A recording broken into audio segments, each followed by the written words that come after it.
Mose e grandi navi, il governo annuncia importanti azioni su due temi fondamentali per la città, le annuncia il sottosegretario al Ministero dell'Economia e Finanze Pierpaolo Baretta. Altro presidio dei lavoratori portuali questa mattina a Marghera, serve l'escavo al più presto, dicono a rischio ci sono migliaia di posti di lavoro.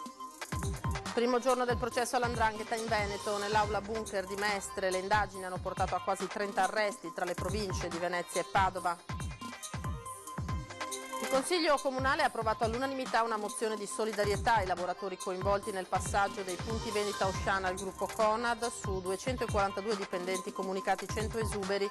Paura nel primo pomeriggio a Sant'Elena per l'incendio divampato all'interno di un appartamento. Salvati dai vigili del fuoco i 2 inquilini. Sorpreso in flagranza in stazione a Mestre, l'attenzione degli agenti della squadra di polizia giudiziaria era già stata attirata dal comportamento sospetto del giovane. Partirà in primavera la rivoluzione per visitare la Basilica di San Marco. La Procuratoria di San Marco sta studiando un nuovo sistema per l'edificio sacro. Buonasera, ben ritrovati in diretta, edizione veneziana dei telegiornali di Antenna 3. Prima di andare alle notizie che vi abbiamo annunciato nei titoli, un'agenzia battuta poco fa perché c'è stato un bambino giunto all'aeroporto Marco Polo di Venezia, trasferito all'ospedale dell'Angelo per una consulenza pediatrica che ha escluso correlazioni con l'epidemia in atto in Cina. C'era dunque questo sospetto, stando ai sintomi del bambino. Il piccolo paziente, su cui i sanitari stanno effettuando gli esami clinici, è in osservazione dopo essere giunto malato allo scalo veneziano da un altro aeroporto europeo. Quindi lo avete visto, lo avete sentito, misure di sicurezza, grande attenzione anche all'aeroporto di Tessera, come negli altri scali italiani ed europei, per questa epidemia che in Cina si sta propagando molto più velocemente di quanto sembrava possibile. Ora parliamo di Mose, grandi navi. Il governo annuncia importanti azioni su due fronti che sono fondamentali per la città. Ad annunciarle il sottosegretario al Ministero dell'Economia e Finanze Pierpaolo Baretta. Durante la riunione in prefettura in cui Comune e Regione sono tornati a chiedere i 150 milioni della legge speciale per Venezia, il sottosegretario veneziano Pierpaolo Baretta ha annunciato che il bonus c'è, così come ci sono i soldi per completare il Mose. Il Mose va completato, già l'effetto della nomina del commissario si vede, si è discusso sulla possibilità di innalzare le paratie già a breve nei prossimi mesi. Quindi credo che si possa pensare che entro quest'anno avremo un passo in avanti notevole e anche direi conclusivo. Le risorse ci sono, il governo le ha stanziate, quindi si tratta soltanto di completare l'opera. Non ci sono più scuse dunque, il Mose dovrà essere finito nei tempi previsti. Novità dal governo arrivano poi sul fronte della croceristica. Il governo sta lavorando a una soluzione che consenta di ridurre il numero dei passaggi delle navi dal bacino di San Marco, trovando innanzitutto una soluzione provvisoria che consente quindi già da quest'anno di evitare il problema delle grandi navi e nel frattempo discutere il più rapidamente possibile di una soluzione definitiva. Ma adesso quello che conta è prendere il più presto possibile una decisione che riduca il passaggio. E c'è stato un altro presidio dei lavoratori portuali stamane a Marghera, serve l'escavo al più presto, dicono a rischio ci sono migliaia di posti di lavoro. Senza l'escavo dei canali le navi non entrano, non abbiamo lavoro e ci sono famiglie che restano a casa, lavoratori che non mangiano più. Tra porto e indotto parliamo di quasi 20.000 persone. E quindi 20.000 persone che non hanno più lavoro, si crea un problema enorme. Quelli che devono decidere al governo devono decidere, devono dire da che parte stanno, se stanno dalla parte dei lavoratori o non si sa di chi. Noi vogliamo che i canali vengano scavati e che venga fatta la manutenzione per riportarli a 12 metri, altrimenti perdiamo lavoro, perdiamo le navi, i portuali non mangiano e il porto va in crisi. I lavoratori portuali di Venezia continuano la loro protesta per chiedere al governo di intervenire prima che sia troppo tardi. Il presidio a Marghera, all'ingresso dell'Heritage Tower, proprio mentre era in corso un convegno sull'impatto economico e sociale del sistema portuale veneto.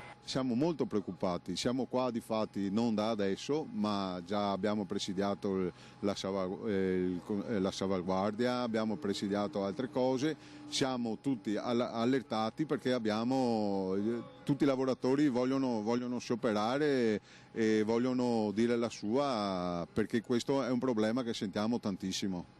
Bisogna muoversi assolutamente, i tempi sono strettissimi, dobbiamo agire immediatamente, insomma, perché già abbiamo perso un traffico notevole e recuperarlo sarà molta fatica. Serve il protocollo fanghi, serve il piano morfologico, serve che scavino, punto, fino a 12 metri, punto.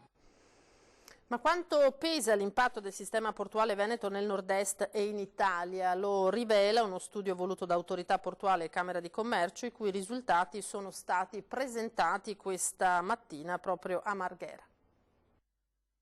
Il sistema portuale veneto pesa per 21 miliardi di euro, di cui 11,7 di produzione diretta, 7 miliardi di produzione indiretta e 2,3 di indotto.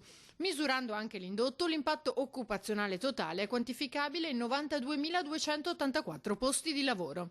Il dato emerge dallo studio congiunto realizzato dall'Autorità Portuale dell'Alto Adriatico e Camera di Commercio di Venezia e Rovigo, presentato a Marghera. Nello specifico, Venezia è il primo punto di partenza arrivo crocieristico nazionale. Con 1,56 milioni di passeggeri movimentati, possiede le 4 caratteristiche per essere il porto del futuro, ma non viene messa nelle condizioni di dimostrarlo. Viviamo in un momento storico dove tutto sta convergendo per far sì che il porto di Venezia e il sistema portuale veneto possa essere sempre di più grande centro di innovazione, di sviluppo, di occupazione per tutto il nostro territorio, addirittura sconfinando verso la Lombardia, il Friuli, il Trentino e l'Emilia Romagna. Però è chiaro che poi bisogna mettere le potenzialità nelle condizioni di essere espresse, e quindi significa che le autorizzazioni quando servono devono essere fatte, che la macchina burocratica deve funzionare, che i vari livelli dello Stato si parlino senza ideologie ma con posizioni pragmatiche, perché stiamo oggettivamente, letteralmente discutendo del futuro o meno del nostro territorio. Dobbiamo avere una comparazione dei dati per fare una politica nazionale, perché ai nostri ministri, al nostro governo, se andiamo con una proposta nazionale non possono esimersi dal valutarla, perché la questione è nazionale.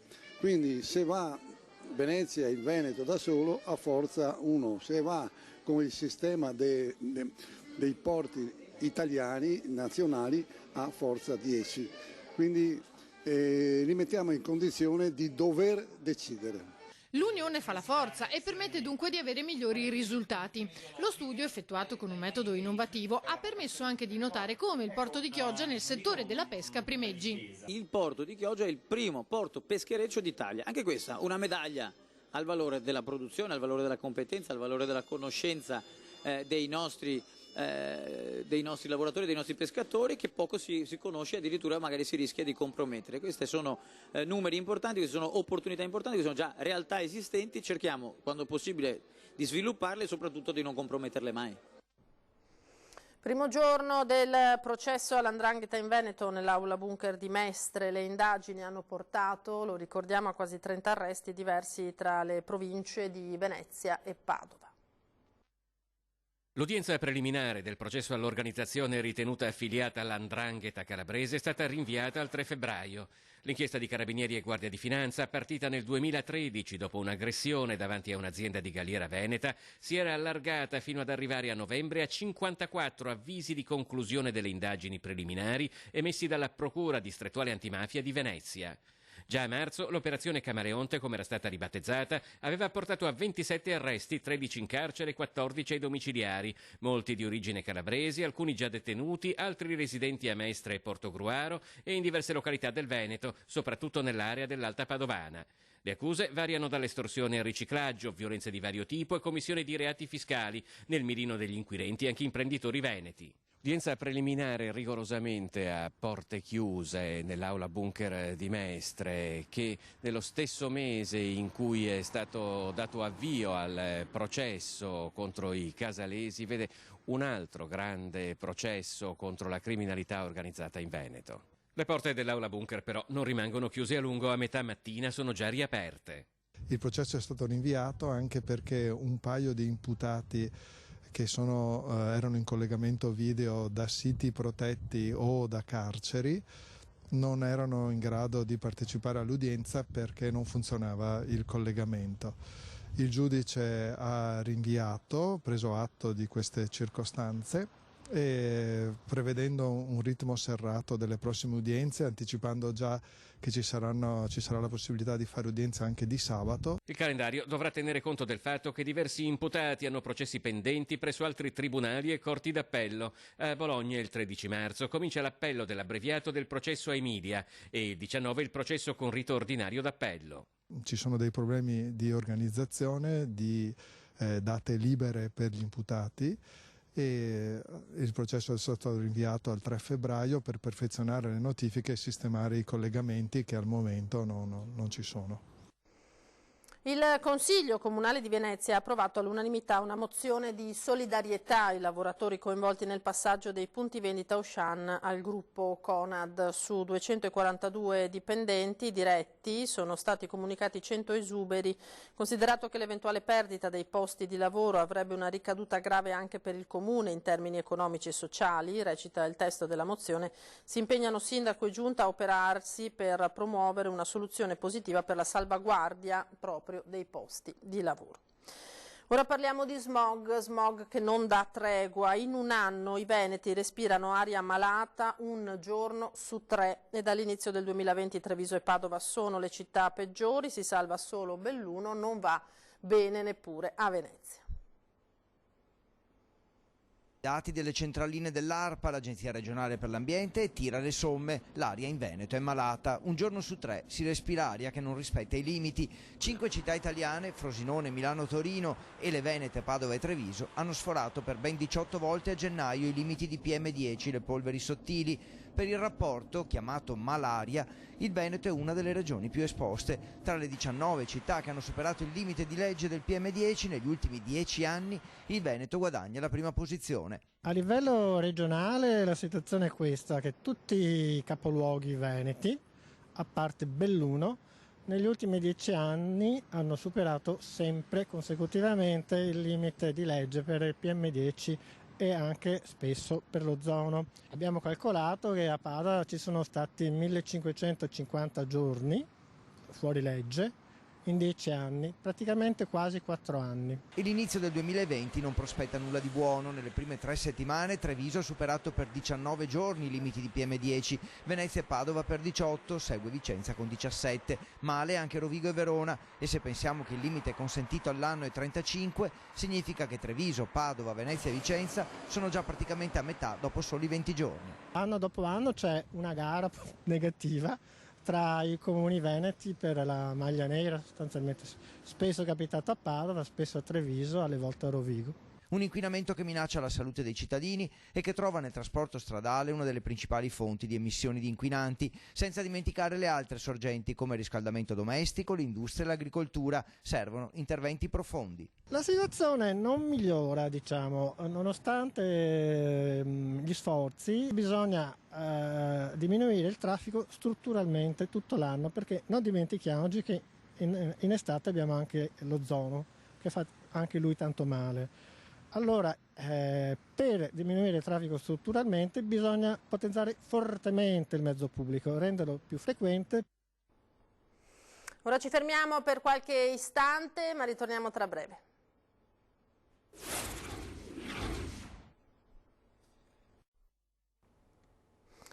Ora andiamo a Murano, eccoci di nuovo in diretta, edizione veneziana dei telegiornali di Antenna 3. Oltre alle nuove residenze di Comune Ater, alcuni spazi saranno assegnati all'ampliamento del Museo del Vetro e a giovani artigiani. Parliamo dell'opera di riqualificazione di un noto complesso, vediamo quale. Sopralluogo assieme ai tecnici del Comune di Venezia e di Insula alle ex conterie di Murano per la vice sindaco Luciana Colle e l'assessore alle politiche sociali Simone Venturini. L'area è oggetto da anni di un ampio progetto di riqualificazione. Veniamo in prima fila a verificare che tutte le cose siano a posto. Il complesso che stiamo visitando oggi è quello delle Conterie, una parte di Murano molto importante, e con la riqualificazione e la rivitalizzazione attraverso le nuove residenze speriamo che anche questo pezzo di Murano con le giovani coppie e le persone che abitano e lavorano nell'isola sia di auspicio per un nuovo rinascimento dell'isola stessa. Oltre 16 nuove case del comune sono in costruzione nella piazzetta in zone Conterie. Al termine dei lavori saranno destinati al social housing. Sono stati visitati anche alcuni dei 36 alloggi ERP di diversa tipologia di proprietà del comune, che assieme ad ulteriori 10 dell'Ater saranno assegnati a breve. Manteniamo così una promessa, quella di finire un cantiere che è durato 20 anni qua alle Conterie, finirlo in tempi rapidi e iniziare a dare le case alle giovani coppie che vogliono vivere in isola. Sono tante ed è giusto che il comune dia loro una risposta. Parallelamente troveremo anche degli spazi da assegnare al Museo del Vetro per ampliarlo, e soprattutto anche degli spazi per laboratori artigiani per giovani che vogliono mettersi in gioco la professione dell'artigianato. Di nuovo la cronaca: arrestato in flagranza di reato mentre rubava una valigia da un treno in sosta alla stazione di Mestre. Il giovane di origini straniere è accusato di altri furti compiuti nello stesso modo. È stato colto in flagranza di reato aggravato in stazione a Mestre, ma l'attenzione degli agenti della squadra di polizia giudiziaria compartimentale era già stata attirata dal comportamento sospetto di un giovane che continuava a salire e scendere da alcuni treni fermi in sosta. Dopo averlo seguito a bordo di un treno ad alta velocità, lo hanno visto prelevare con disinvoltura un capiente trolley dal vestibolo di una carrozza e spostarsi repentinamente in un'altra, preparandosi a scendere. È stato immediatamente bloccato, dopodiché gli agenti hanno individuato la vittima, un turista australiano completamente ignaro di quanto appena accaduto, che si è visto restituire il bagaglio integro nel contenuto, pari ad un valore stimato di circa 2.000 euro. Le immagini delle telecamere di videosorveglianza dello scalo ferroviario hanno consentito agli agenti di individuare lo stesso giovane quale autore di altri furti avvenuti con il medesimo modus operandi qualche giorno prima. 2 persone sono state accompagnate in ospedale per accertamenti dopo che la cucina del loro appartamento è andata a fuoco proprio a Venezia.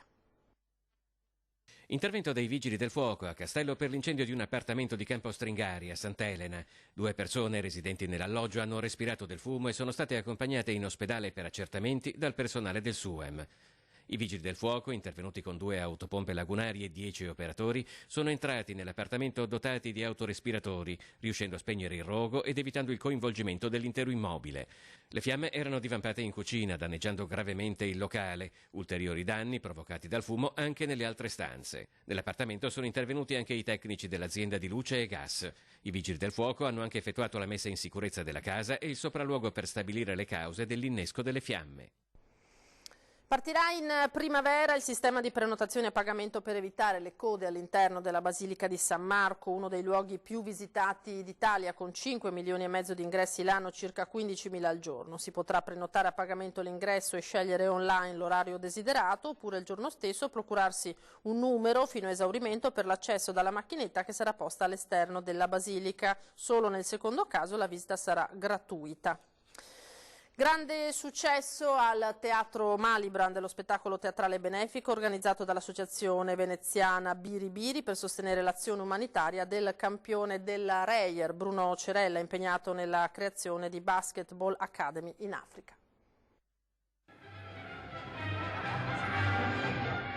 Nell'Isola dei Matti di Mario Freccia è lo spettacolo teatrale con regia di Lucilla Piacentini che l'associazione benefica Biri Biri di Venezia ha voluto promuovere insieme all'associazione Teatro del Do e alla compagnia Sette Mani Teatro. Quest'anno il ricavato dei biglietti d'ingresso allo spettacolo è infatti stato devoluto per sostenere l'associazione Slam Dance del campione dell'Umana Reyer Bruno Cerella, presente in sala, è impegnato nella creazione di Basketball Academy in Africa. Oggi è una serata speciale con un po' di divertimento e io ringrazio gli amici dell'associazione Biri Biri che hanno pensato a noi del Slam Dunk per sostenerci attraverso questa iniziativa benefica. Vi auguro a tutte le persone che vengono di divertirsi e anche un buon weekend e niente, buono spettacolo, grazie del sostegno. Il pubblico ha risposto con grande entusiasmo, applaudendo tutti gli attori in scena. Soddisfatto il presidente della Bilibili. 10° anno, spettacolo al Malibran, quest'anno con l'amico Bruno Cerella. Diamo una mano anche a lui a vedere se riesce con le sue iniziative, con la sua onlus, a dare un aiuto ai ragazzi, e con lo sport si fanno tante cose. La commedia, ambientata a Venezia nell'isola di San Segolo, quando questa era un manicomio, ha visto impegnati una quindicina di attori. Ora l'appuntamento è per il prossimo anno.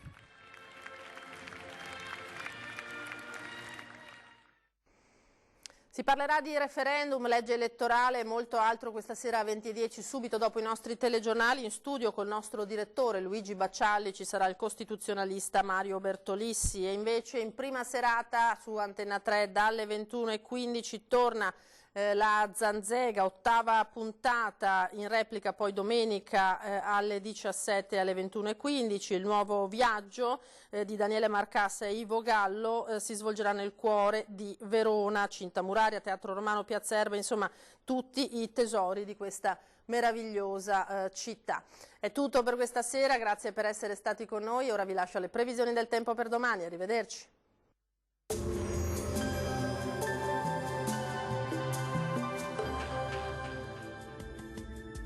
Bentrovati al meteo. Tempo sempre buono sul nostro territorio, ma una perturbazione si avvicina all'Italia e potrebbe dunque portare qualche pioggia nel weekend. La situazione intanto di venerdì 24 gennaio.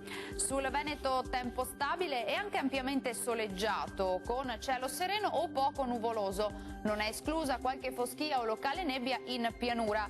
In nottata arriverà invece qualche precipitazione, sia pure debole, sui settori meridionali della regione. Temperature minime tra -3 e 1 grado, massime tra 4 e 7 gradi. Ci spostiamo ora sul Friuli Venezia Giulia, anche qui tanto sole su tutti i settori e cielo poco nuvoloso, solo con qualche innocuo addensamento. Temperature minime sopra lo 0 solo a Trieste, massime sui 10-11 gradi. Poche novità sul Trentino Alto Adige, sarà anche qui una splendida giornata soleggiata un po' su tutti i settori. Temperature minime intorno allo 0, massime sugli 8-10 gradi. Dal meteo per ora è tutto, buon proseguimento in compagnia di Antenna 3. Arrivederci.